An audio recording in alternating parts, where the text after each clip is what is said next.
May saging na saba ka lang, may masarap ka ng suman. Naglaga lang ako ng 15 piraso ng saging na saba at ating dudurugin ito sa pamamagitan ng potato masher.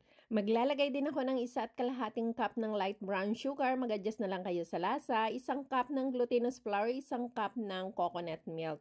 Haluin lang ito para mag-incorporate at nagkayod din ako ng 1 buko. Haluin muli para magsama ang mga sangkap. Nagsalab din ako ng dahon ng saging at pinahiran ko ng coconut oil. Balutin lang natin ito ng pahaba at irolyo ng pabilog, talian ang magkabilang dulo at lulutuin natin ito sa loob ng 45 minutes. Lagyan lang natin ng tubig at takpan ito. Pagkaraang maluto nito, hanguin na natin ang ating napakasarap na suman na gawa sa saging na saba.